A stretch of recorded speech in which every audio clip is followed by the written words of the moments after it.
Welcome, listener, to our part two of our series, Conversation with Grace. This is sort of our Women of Color and Proximity to Whiteness series that we're continuing. But we had, if you watched the last video, we had a great conversation with Grace. She kind of led us to some very different tangents that we kind of went off to and talked about. But, at the end of the day, I think they all sort of look at white supremacy and the proximity to whiteness and how much that's really impacted all of us. So we're going to continue that. If you are new to our channel, our podcast, my name is Lisette, and my co-host name is Martina. And we are Perspectives. So thank you for joining in. And you know what? We're just going to dig in. We're kind of, we're warmed up and we're just going to dig into this idea that Grace kind of brought to us. I will say when we were talking off camera and sort of prepping for our episode, and she brought, we talked about, proximity to whiteness and what it meant to me and what it meant to Martina. And then she shared something that I was like, wait, what? I have never heard of it being described this way. And it just kind of just changed my perspective. No pun intended, but it definitely changed my perspective as far as proximity to whiteness. So just to dig in, I'm gonna really just turn it over to Grace, and for her to share what proximity to whiteness means, her understanding of it, and then like last time, we'll just kind of have a conversation and who knows what tangents will be led on at this part too. Yeah, so in terms of my perspective and my proximity to whiteness, hearing you guys talk about it, I think about it as Japanese whiteness, and I'll backtrack a little bit. So my father is Taiwanese. He grew up and he was born in Japan occupied Taiwan, and that means his parents, my grandparents, had a Japanese style wedding. So I referred to them as obachan and ojichan, and spoke very rudimentary Japanese with them. On top of the Taiwanese, on top of the Mandarin, there was Japanese within our household a little bit, but they're not Japanese. And the Japanese were they were a pretty intense force in Taiwan, and it's pretty clear that my grandparents were not impacted, as in they were not fighting against the Japanese, because the Taiwanese who fought against the Japanese, their children and whatnot, they actually have very strong reactivity to the Japanese, versus mine, where there was assimilation into the whiteness of the Japanese, or let's call it the Japanese. But there is a tinge of whiteness within that, and so that's the perspective that I take in terms of what that means. The you guys are talking about being out in the sun and this lightness and all of these things that lead to white. And for me, I'm seeing within all of this going, oh my goodness, it's so much more than, white American or Eurocentric whiteness. I mean, maybe there's some root of it within that, but I feel like there's something that is even within the Chinese cultures, and all of these cultures. And where does that, digging into that, I'm like, I don't think that was purely coming from a Eurocentric occupying force. And so if I think about it and I think back to, all of those times my aunts ever made some comment about how much darker I was than their children, or all of those things, I'm realizing, oh, it's an elitism. It is, if you are dark, you are outside, which means you've worked in a field, which means you weren't inside and being attended to.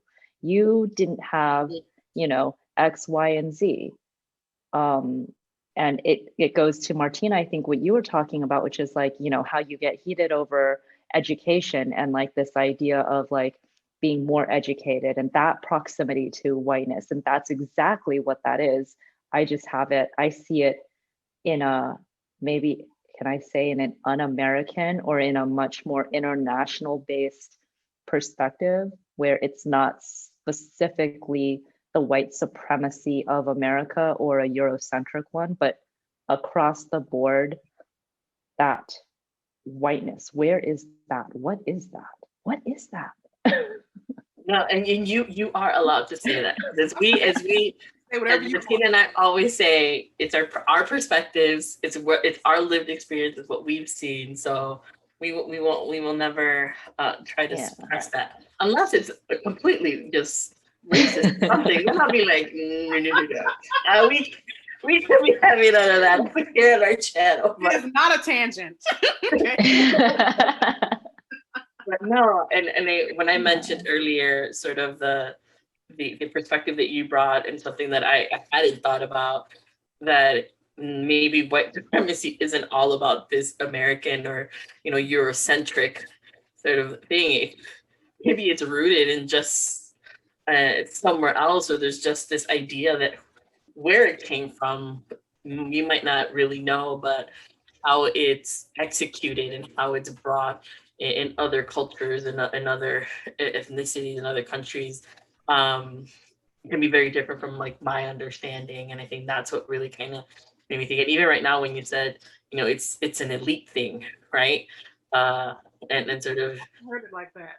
I had never thought about it or heard it in sort of that sense. And maybe like I'm about to, after we're done here, I'm about to go ask my mom and see if she's ever heard about it, like this elite thing, like from her perspective, because I'm just curious to kind of hear, because there is that thing in Mexico, and there was that caste system at some point around it, but just that idea of like, people that have seen darker were working in the fields. You weren't, you're doing this sort of less than kind of job or work, versus you staying indoors and you're being attended to, and you're able to stay away from the sun and kind of thing. And it gives you away right away where you fall in the system, right? Like if you're very light, then you're sort of the hierarchy of it all, right? Like in seeing that.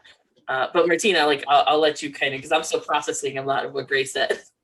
The first thing when Grace said, like, being in the house and out in the field, I thought about slavery. That is the first thing that came, American slavery in the South here. Where, almost all of us know, if you were light skinned or, of course in the South, I don't know how many people are familiar with it, but there's like it's the brown paper bag rule test. Like if you're lighter than a brown paper bag, you're considered all right. And so and that's still a thing that I hear about in the South. And anybody from the South listening or watching, let me know if you still have heard that term too, because I can tell it is still kind of a thing.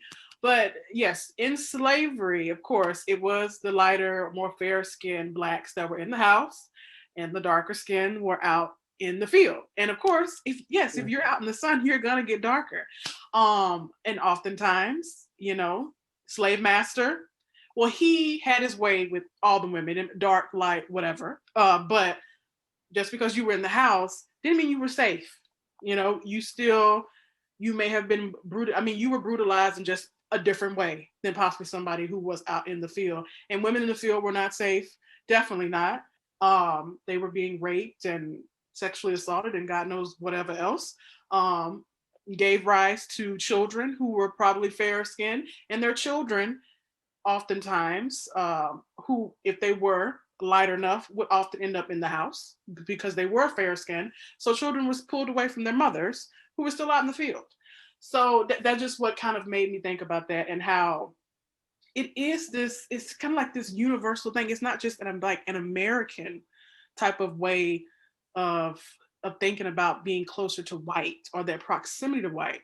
I mean, obviously, via the story Grace just told, this runs rampant in other cultures. And it's so fascinating because it's like, and it's something I think I'm still wondering myself, where does this whiteness, it, like we said, it equates to clean, or just being better.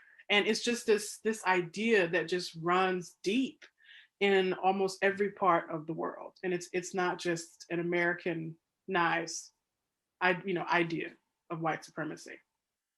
Yeah. Yeah. What all of this started to make me think about was sort of the stepping away from tribal culture and from like into like civilization.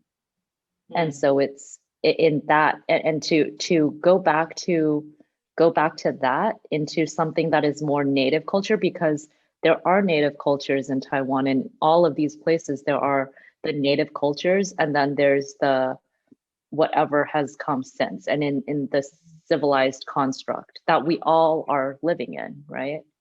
And sort of there's something within there that I think is part of this too, because when did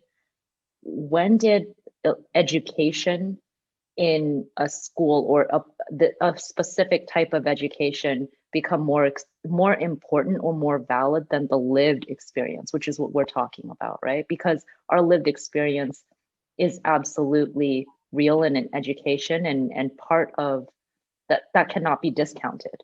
Yes. Right.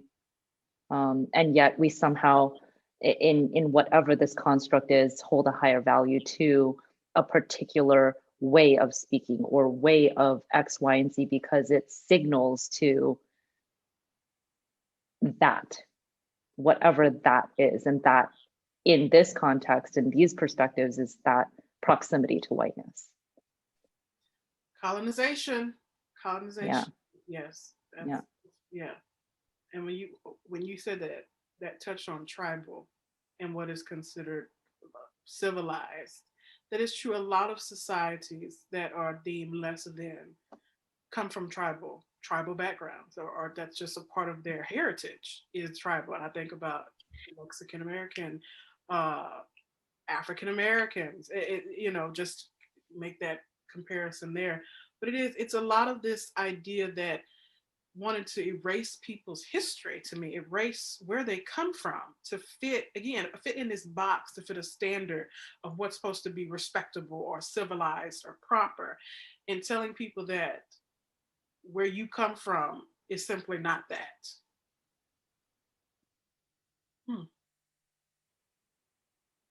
I think that was a deep one. That was deep. Yeah, I'm still processing when Grace said elitism. It's like it's there. It's that correlation that's there. But Lisette, I don't think you and I have ever called to that. I don't know if we've called it. It is this elitism that, again, is by being white, or that proximity to white, you think you're going to have. And if you're anything else, you're not. Yeah.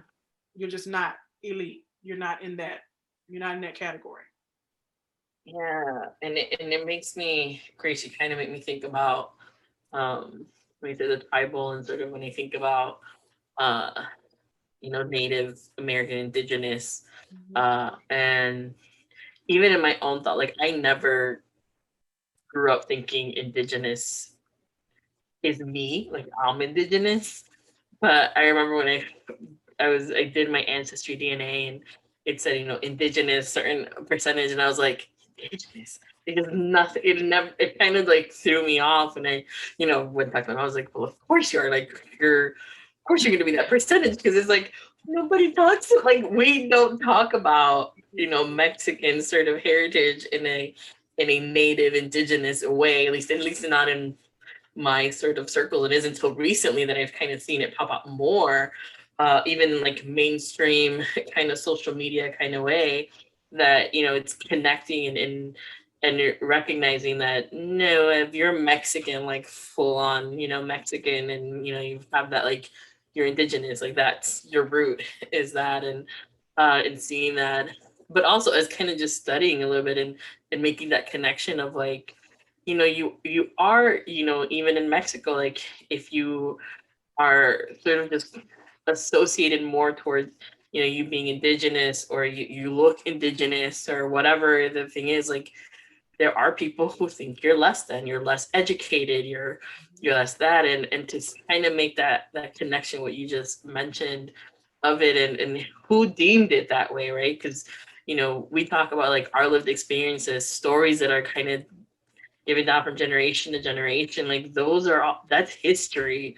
It may not be written down, it may not be like in some formal book that will justify it as a historical record, but this verbal history, this sort of oral history that a lot of indigenous cultures depend on, and sort of still use to this day, but is not recognized as valid history because it's not written down, or whatever the standard is for it to be a historical record, and things like that. And you kind of just made me think of that, and how much this idea of whiteness kind of influences even that, like even how we think about it. And there's a lot of conversations right now about what we're teaching our kids in school, and what's being left out, and how much even that white supremacy still plays a role in what is being taught and what isn't, what's a valid historical record and what isn't,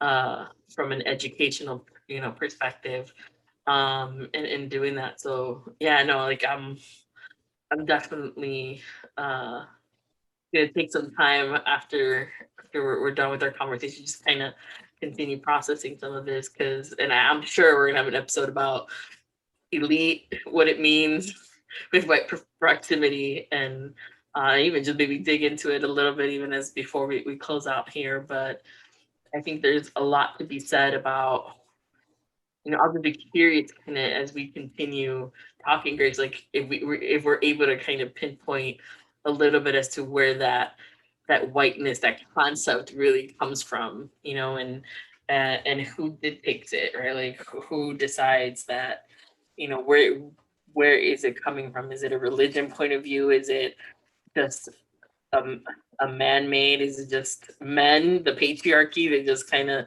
said this is where it's going to be? Oh, great. Yeah, we haven't even talked about gender stuff, right? Yeah, Do we have another whole half hour? We talked That about might be a whole hour. we talked about the patriarchy, but I'm let's say, go ahead. I don't even know. Just y'all take the conversation now. I mean, I'm just thinking like in terms, I saw an Instagram post earlier today that was talking about, I don't know if it was some representative was saying about, and I'm paraphrasing, I can't remember everything he said, but along the lines of talking about history that's taught in school. And it's like, talking about racism and discriminatory things, really, he was saying really does a lot of harm. And I'm just like, wait, you think talking about it just does a lot of harm? There are people who are living this that is doing harm too. And the fact that, and that's the thing, it's like, I love history. History is one of my favorite topics. I love learning about just all sorts of things. And again, Grace, I think I may have told you this, like when we first met, it's like, I didn't realize that the Great Migration was a thing. I didn't know that even happened.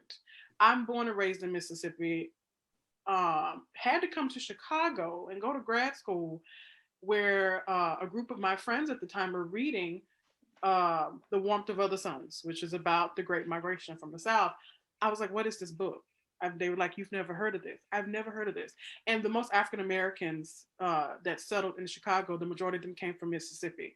This was not taught in school. I did not know this. I mean, if you even look at the history that they focus on, it's a lot of it's white history. It's whitewashed. Like they don't talk about the influence of Asian Americans who've been in this country probably since the 1600s. They don't talk about I mean, they have a little excerpt talking about, Martin Luther King and Malcolm X, but it's just a little bit, let's not even get started on the Latino influences, completely disregarded, and the Native American. I mean, they just almost kicked the Native Americans out of the country. Yeah.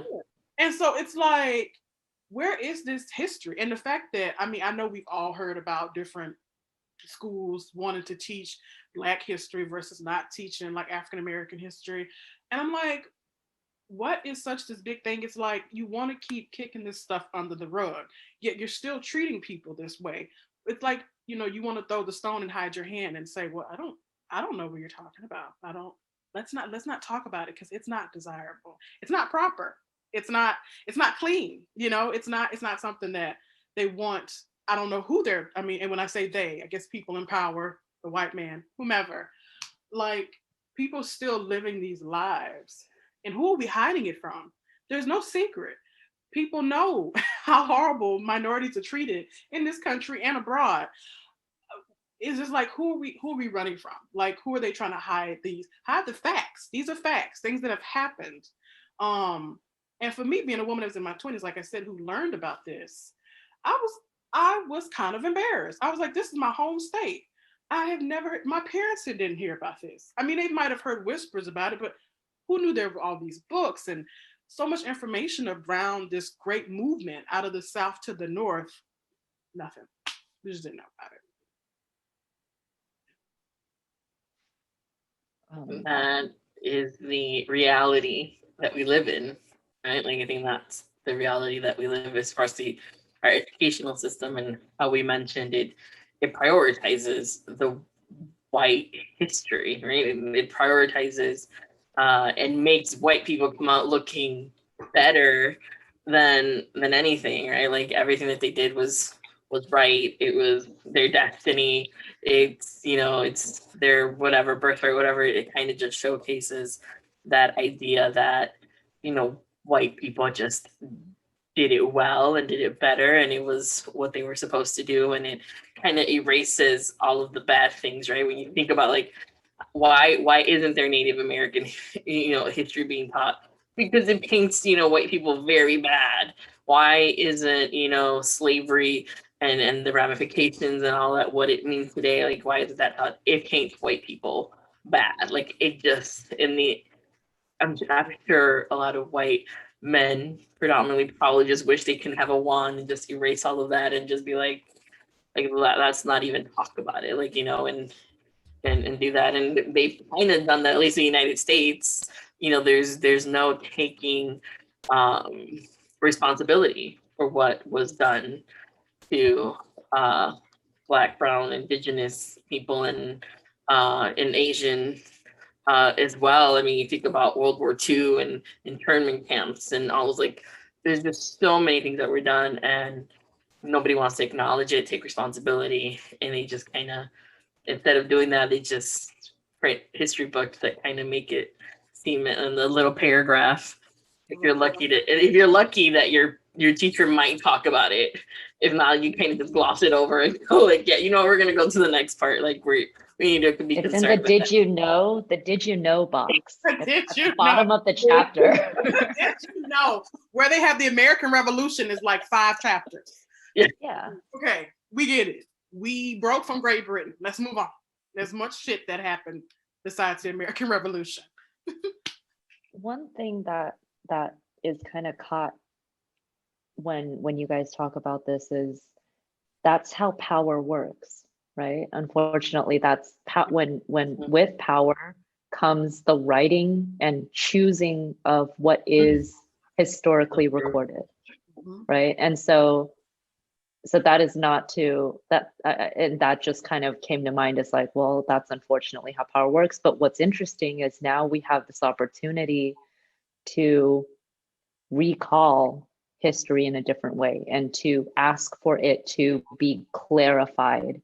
And I think that that's sort of what we're seeing right now, right? Is in these tension is a demand for that to be brought to light and to be accounted for and acknowledged collectively, right? And I would say that this is an issue, like we talk about this, and again, I'm going to go back to the Japanese, and there has been in Japanese history, and I by no means know a whole lot about Japanese history, nor have I lived in Japan.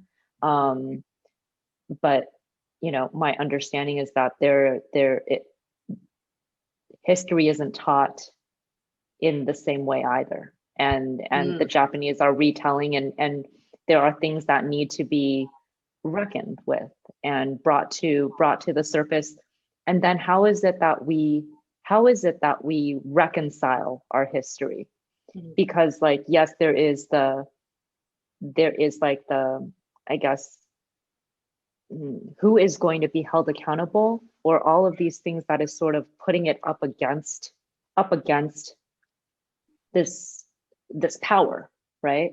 But is that power today the same power that it was, or is it a power that's trying to find a way to move forward? And how can we use that, or bring that to us, or be acknowledged within that? As in, how do we, going up against it and othering it is not going to solve our concerns, right? It's not going to get us addressed. That's kind of partially what we're seeing, or what we're coming up against, those tensions.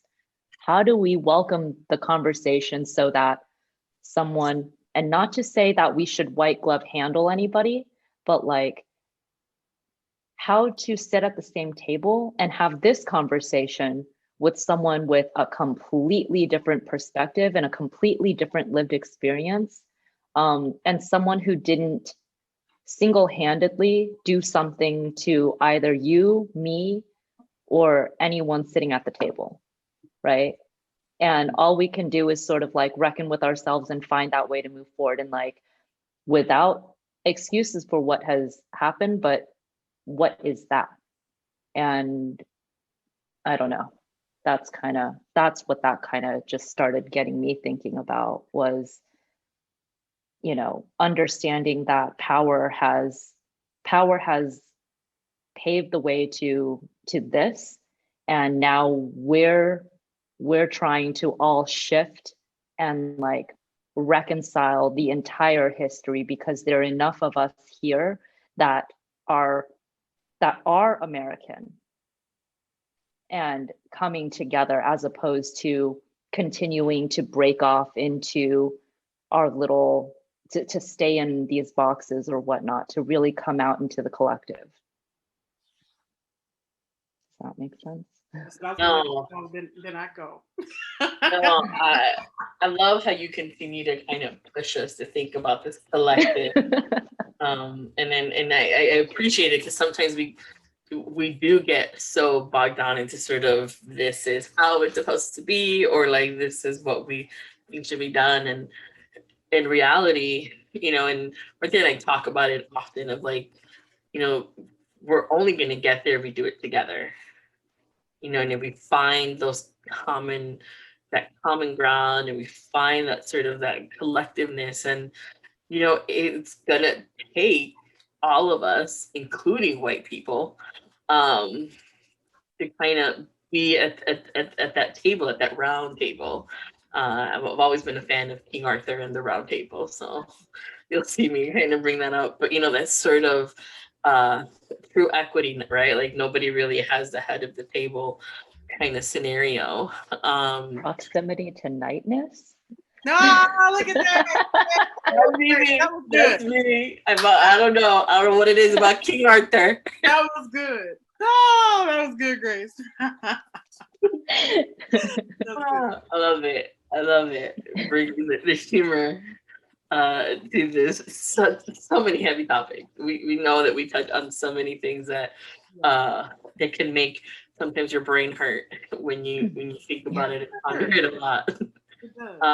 But yeah, I think I've always kind of, it's such a great reminder to think that to really push against the powers to be, you have to do it as a collective, and you have to do it in a way that is going to push the boundaries. It's going to push us away from these boxes that we've created or that we've been put into, and figure out how to, despite all of that, just kind of find those common threads, and really think about what it means to fight against the powers to be. And fight is such a strong word. I'm not saying we're gonna go out there with swords. It'll be very medieval. I'm thinking I'm staying with my medieval name. It's sword writing, but I mean, we have weapons at our disposal that can definitely, you know, bring. We have social media. We have ways to educate people that aren't the traditional sort of here's a book, here's a classroom. Like, there's just so many ways that we can educate and bring really the truth to people and for them to make what they want of it and to understand it in their way. There's just so many community organizing that's just happening, and it's just a matter of connecting those dots, right? And connecting that collectiveness. I think of Chicago, like things that are happening on the west side are probably the same things that are happening on the south side. And like, how do we then bring them to understand, like, you are doing very similar work, very similar things. Let's learn from each other. Let's push forward together. And then bringing our north side counterparts into that as well. But Martina, I'll let you kind of go on. So, I'm still processing too, but Grace mentioned that how do you get, I'm assuming white people in this instance, to see their accountability or to take ownership of things that have happened when they are not particularly causing that reaction or causing those actions. And that is the thing I've heard from white people, men and women, talk about, well, it's not my fault that the things are the way they are. But see, to me, that, like, that type of thinking is not going to get us anywhere. Because yes, you may not directly have caused violence to someone or said something that you shouldn't have said, but white people, they're still benefiting because you're white. That's it. Like, that's what people of color are trying to get them to understand, is that just because the color of your skin, you're benefited way more at this moment in time than I ever will be. Just because you're white. And because I'm black, I am considered less than just because of the color of my skin. And it is that, that we are still working on that. How do we reconcile that to get white people? Because, like, we do need them. We need them to get to where we need to go. So they play a role in this, like we all do. And I think it is so easy. I think because white people decided at some point, was like, well, we're done with slavery, or we give you the right to vote, so we're done, or we're going to give you reparations. That's true. That's a good one. But it's true. It's like, we're done. Go be better now. But it don't work like that. It's generational trauma that has continued to be passed down. And I would say it's generational trauma for white people too, because things are still being passed down from them about the way things should be because they're white. So we all eventually are gonna have to play our part in this. And listen, I think, as you're saying, we got to start somewhere, because these are really the issues. Like, we didn't get here overnight. We're not going to get out of it overnight. I mean, I would love to see major change happen before I leave this earth, but I don't know if I will. I don't know, because it's taken hundreds of years to get here. But I think, the events of last summer, with everything, with George Floyd, Breonna Taylor, and up until now, we still have people of color losing their lives. It do feel like there is a tide that's starting to shift a little bit, and that, white people, some of them are seeing the role that they play, even if they don't, claim not to have a racist bone in their body. But again, seeing the role that they play. But I think people of color, we have to be open to that too. I think a lot of us, as we talked in the first video, or maybe even during our break, we were talking about, just gentrification and the beautification of neighborhoods, and what that could mean to communities of colors or neighborhoods of color, by wanting to have a beautiful neighborhood. It's yes, gentrification can oftentimes come with that, but it doesn't have to necessarily be bad. Now, I'm not a proponent to gentrify things, but I'm just saying that people of color, if white people are genuine, we're going to have to start letting them in, because again, we're not going to get anywhere by keep arguing and wanting to fight with each other, not, maybe not fist fights, but verbally going back and forth with each other. Everybody's going to have to recognize their role. And it takes a lot. We're going to have to get off our pedestals and put our pride aside, and really try to change this. Like, hopefully 100, 200 years from now, white supremacy will be in the history books as like how it used to be. And it won't be the way that it is, but I do think it's going to take a lot of time. It's going to take a lot of time, but it starts with conversations, like this with us, like community organizing, and we got to get our policymakers too, because these policies are written down and regulations, and they can be changed. We haven't touched the Constitution. We haven't really touched that, but some things are gonna have to be changed. Again, that's for another episode. But there's the things that gonna have to be changed for the betterment of society for everybody, not just for a group of white people or white people. If we really want to change this country, so I'll leave us with that. Yeah. Great. As we've kind of talked through a lot about white supremacy and proximity to whiteness, and you shared a little bit of your perspective of sort of the Japanese view of whiteness and where that kind of falls.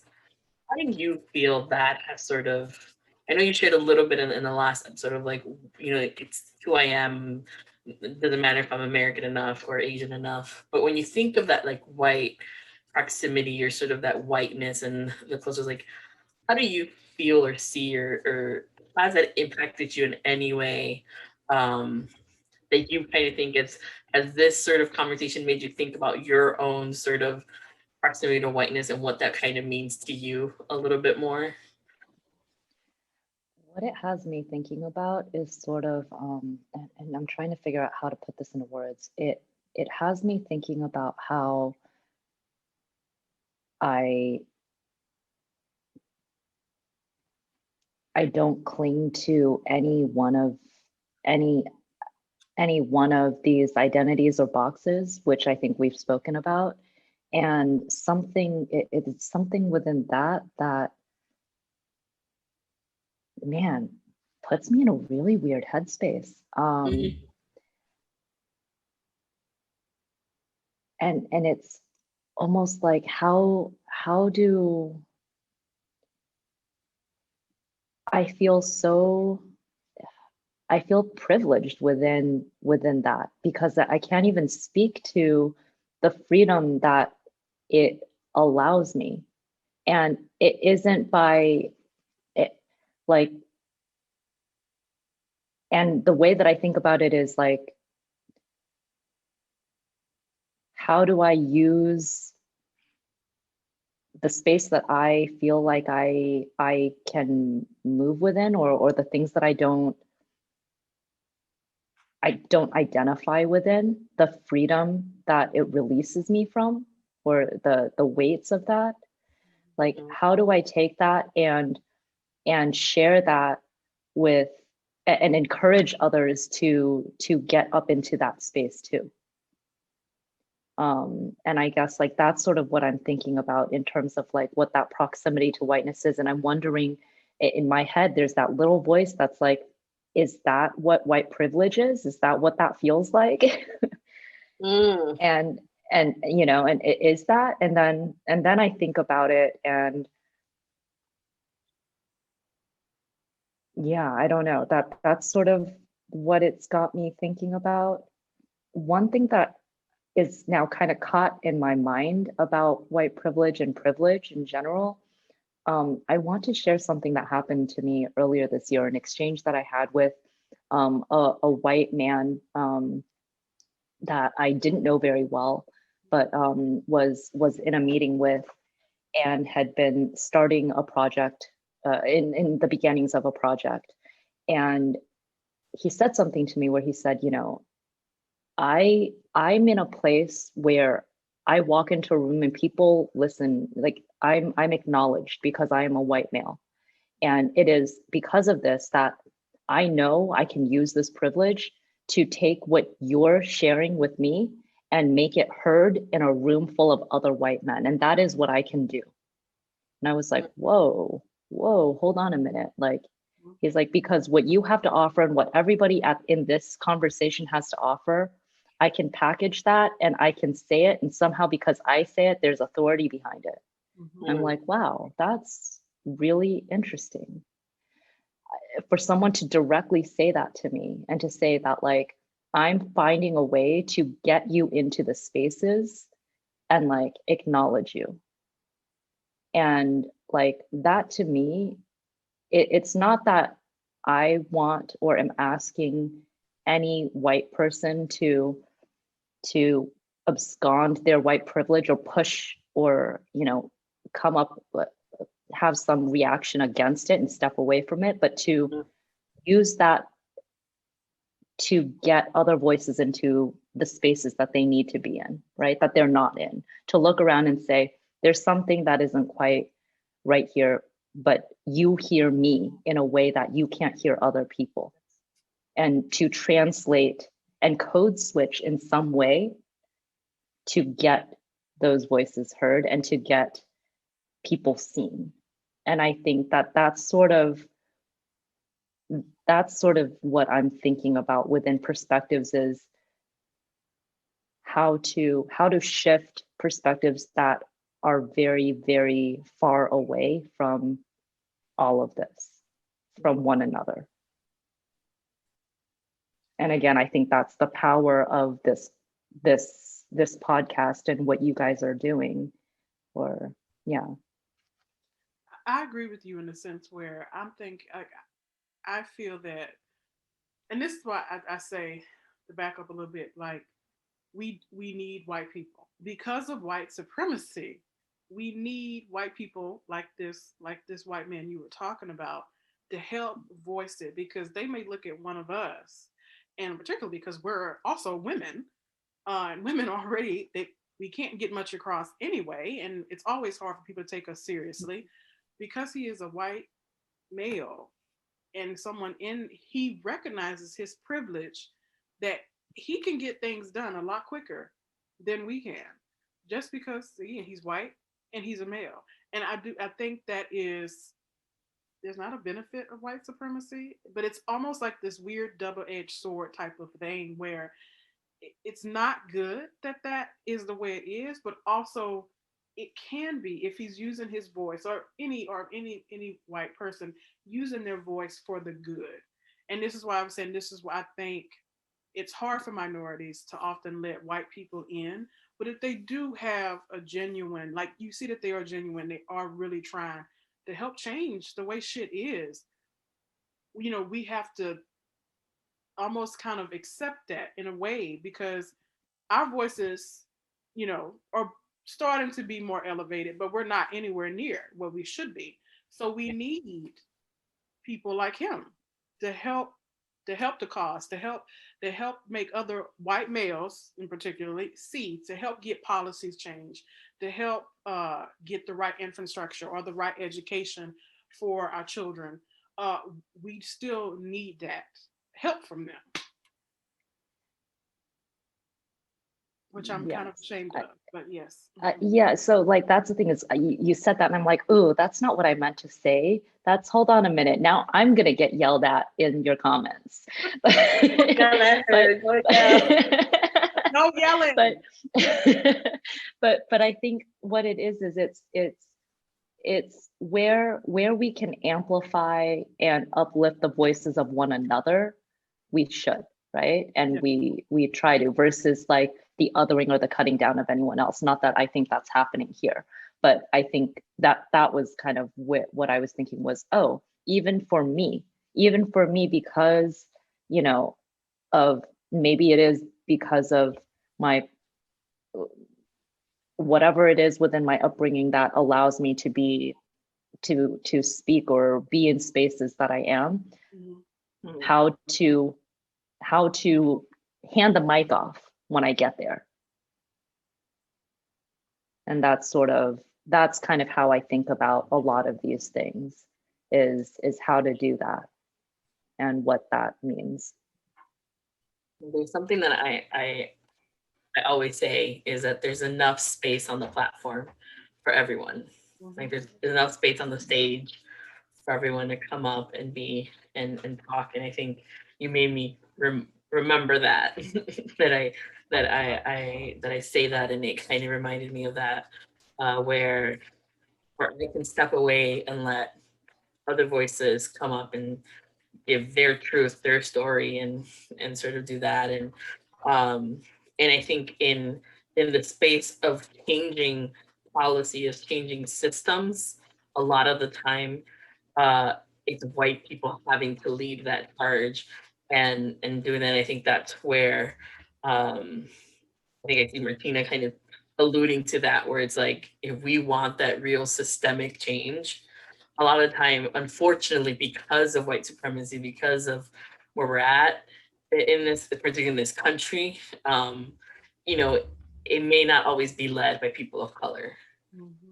You know, and that's sad to say, like, and you mentioned that, Martina, and I think, but in the spaces where we are leading as people of color, let's make sure we're uplifting each other's voices and one another's, to what you're saying, Grace. We're like, in spaces where we are leading the charge, where we know and be that example, right, of what true change, of what true collectiveness is. Collectiveness, there you go. is really kind of making sure we do that. And you know, it's no longer us modeling white supremacy or that proximity to whiteness or what better, but it's modeling what we know is right and is just, you know. And it's then these white spaces modeling what we have said, like, this is the standard of what we need in our society to bring real systemic change and things like that. So yeah, I don't know if I was going anywhere with that, but it was just what y'all kind of made me think about and do that. But I think we're at a spot where we think we can wrap up a little bit. But I definitely want to give Grace a chance to kind of, any sort of final words, final thoughts that you just kind of want to share with us, with our audience that's kind of listening and watching. No, thank you both so much for inviting me here and having me here, and it's been really wonderful kind of thinking through all of these things together. I almost never get, I actually never get a chance to do it, certainly in this type of a setting. So this is really wonderful.